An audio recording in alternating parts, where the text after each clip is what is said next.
Hello friends. So या व्हिडिओमध्ये आपण बघणार आहोत रचना शरीरमधील आपला टॉपिक म्हणजे नख शरीर, केश शरीर आणि दंत शरीर. ओके, सो हे तिन्ही सुद्धा आपण एकाच व्हिडिओमध्ये बघणार आहोत, कारण हे जे तिन्ही आहे यांचे जे कॉन्स्टिट्युएंट्स आहेत ते सेम आहे, कारण जे अस्थि धातू आहे. ओके, सो त्याचे हे मल आणि त्याचा उपधातू आहे. सो दॅट्स वाय आपण तिन्ही सुद्धा एका याच्यामध्ये बघणार आहोत. सो सर्वात पहिले आपण बघूया नख शरीर. ओके, सो नख शरीर मध्ये काय आहे?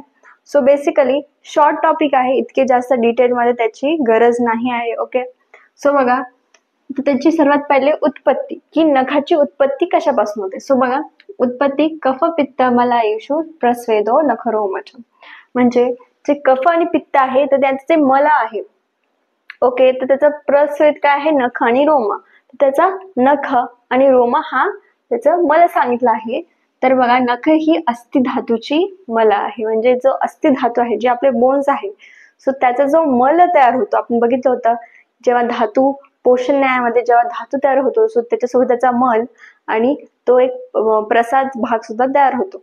सो जो मल भाग आहे, किट्ट भाग, तो नख आहे. ओके, सो बघा, आणि नंतर काय, गर्भावस्थेत 7व्या महिन्यात नखाची उत्पत्ती होते, म्हणजे जेव्हा गर्भावस्था असते तेव्हा बाळाची जेव्हा 7व्या महिन्यामध्ये त्या नखाचं फॉर्मेशन व्हायला स्टार्ट होतं.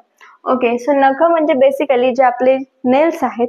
ठीक आहे, तर बघा त्याचे प्राकृत स्वरूप म्हणजे नख एक हेल्दी कसे नख असतात. ओके, हेल्दी नख कसे असतात, त्याचं नॅचरल त्याचं जे अपिअरन्स आहे ते कसं असतं. सो बघा, आता जे नख असतात तर ते कसे असतात? स्थिर असतात. ओके, गोलाकार असतात, म्हणजे गोलाकार इन द सेन्स की राऊंड असतात समोरून. ओके, त्यानंतर गुळगुळीत असतात, म्हणजे सॉफ्ट असतात. नंतर उंच असतात. ओके, त्यानंतर उभारयुक्त असतात. बघा, असं एक बल्जिंग टाइप ऑफ आपल्याला तिथे दिसतं. ओके, त्यानंतर आता इथे प्रकृतीनुसार सांगितलं आहे की सपोज त्या व्यक्तीची जी प्रकृती आहे. ओके, प्रकृती आपण बघणार आहोत क्रियाशरीरमध्ये. ओके, सो प्रकृती म्हणजे काय की त्याचं जेव्हा गर्भ तयार होतो. ओके, सो त्यावेळेस जो दोष प्रबल असतो, जो दोष तिथे जास्त प्रमाणात असेल, सो त्या दोषाची त्याची प्रकृती तयार होते. ओके, सो तर त्याच्यानुसार आपली बॉडी तयार होते. सो त्याच्यामुळे आपल्या बॉडीमध्ये तो जो दोष आहे त्याचं अधिक्य असतं. सो आपल्याला त्या दोषाची प्रकृती आहे असं आपण म्हणतो. बघा, प्रकृती परीक्षण केलं असेल तुम्ही, आता फर्स्ट इयर मध्ये होता, तुम्हाला समजलंच असेल की प्रकृती काय असते. सो त्याच्यानुसारच बघा, वात प्रकृती म्हणजे आपल्या दोषात जेव्हा वात दोषात जेव्हा अधिक्य असेल, आपली प्रकृती वात दोष प्रकृती असेल, तेव्हा आपले नख कसे असतील? खरखरीत असतील आणि तुटणारे असतील. ओके, जेव्हा पित्त प्रकृतीचा मनुष्य असेल त्याचे नख कसे असतील? तांबूस वर्णाचे. ओके, थोडेसे रेडिश ऑरेंज कलरचे. ओके, त्यानंतर कफ प्रकृतीचा व्यक्ती असेल त्याचे नख कसे असतात? स्निग्ध. ओके, म्हणजे असे घट्ट. ओके, असे ड्राय नसणार. ओके, त्यानंतर स्थिर असतील. ओके, सॉलिड, अँड देन राजीमंत असतील. ओके, त्यानंतर आता विकृत स्वरूप. तर आता प्राकृत बघितले नॅचरल, तर आता विकृत म्हणजे त्याच्यात काही डिफॉर्मिटीज आली सपोज आपल्या डाएटमध्ये, त्याच्यातून आपल्या नखावर दिसतं. जेव्हा आपल्या अस्थि धातूमध्ये डिफॉर्मिटीज येते, तर तेव्हा आपल्या नख धातूमध्ये सुद्धा ती डिफॉर्मिटीज दिसते, किंवा काही व्याधी होतात तर त्याच्यामध्ये सुद्धा आपल्या नखांवर त्याचे साइन्स अँड सिम्पटम्स हे दिसत असतात. सो बघा ते कसे, बघा, पांडू व्याधी. आता पांडू व्याधी म्हणजे अनिमिया. सो अनिमियामध्ये कसे असतात? नख निस्तेज असतात, तेज नसतात आणि पांढरट असतात. बघा, आपण ज्या गर्ल्सला सपोज मोस्ट ऑफ दी वुमनला अनिमिया होतो, सो त्यांचे जेव्हा नख बघतात सर्वात आधी डॉक्टर, सो त्यांचे नख हे व्हाईटिश दिसतात. ओके, कारण त्यांना रक्ताची कमी असते. ओके, देन कामला व्याधी. कामला व्याधी म्हणजे जॉन्डिस. सो जॉन्डिस मध्ये कसं असतात? येलो कलरचे आपले नख हे दिसतात. ओके, देन श्वासोश्वासाचा रोग असेल तर तेव्हा निळसर म्हणजे ब्लू कलरचे आपल्याला नख दिसतात, कारण तेव्हा ऑक्सिजनचा पुरवठा होत नाही बॉडीमध्ये. त्यानंतर राजयक्ष्मा व्याधी असेल म्हणजे टीबी असेल झालेला, सो तेव्हा नख हे सपाट फ्लॅट दिसतात आणि खोलगट म्हणजे आतमध्ये गेलेली अशी आपल्याला दिसतात. सो हा एक श्लोक आहे बघा, अस्थन्य अस्थितो सदन दंत नख केश दिसू, म्हणजे अस्थि या धातूमध्ये कोणताही चेंज झाला त्याचे जे दंत नख केश आहे त्याच्यामध्ये तो चेंज आपल्याला दिसणार आहे. म्हणजे अस्थि धातूवरच दंत नख आणि केशांचे फॉर्मेशन हे. आता नेक्स्ट आहे दंत शरीर. सो आता दंत बेसिकली काय आहे, तर तो आहे अस्थि धातूचा उपधातू, म्हणजे अस्थि धातूच्या नंतर जो त्याच्यापासूनच त्या अंशापासूनच जो बनतो तो उपधातू असतो. ओके, सो बघा त्याची व्याख्या काय आहे, मुखस्थ कठीणश्च वर्णादी साधनो अपयव, म्हणजे मुखामधील जो कठीण आहे आणि जो चवरण्यासाठी म्हणजे चावण्यासाठी जे साधन आहे तर त्याला म्हणतात दंत. ओके, बघा तोंडामधले कठीण साधन म्हणजे दंत. आता त्याला रुचक दाण्यासारखे म्हटले आहे, म्हणजे काय तर डाळिंबाच्या दाण्यासारखे. बघा आपले दात जे असतात सो ते डाळिंबाच्या दाण्यासारखे त्याचा आकार हा असतो, त्याच्यामध्ये त्याला रुचक अस्थी सुद्धा म्हणतात. बघा अस्थि शरीर मध्ये रुचक अस्थी हा एक टाइप आहे, सो त्याच्यामध्ये दात हे येतात. ओके, सो बघा आता काय इथे बघा अस्थि अध्यस्थी अधिदंत असतो, तर सो हा कशाचा श्लोक आहे, अस्थि वृद्धीचा श्लोक आहे. ओके, अस्थि धातूच्या वृद्धीचा.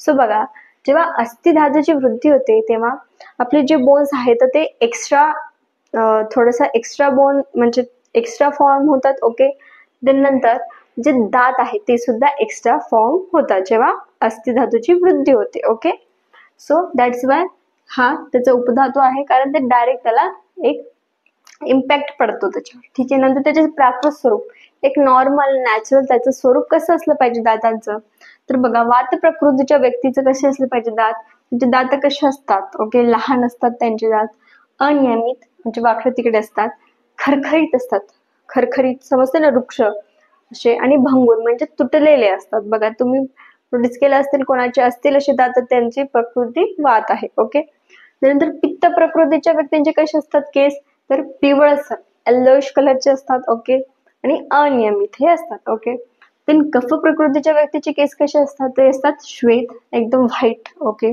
स्थूल म्हणजे एकदम विशिष्ट त्याचा आकार असेल पर्टिक्युलर.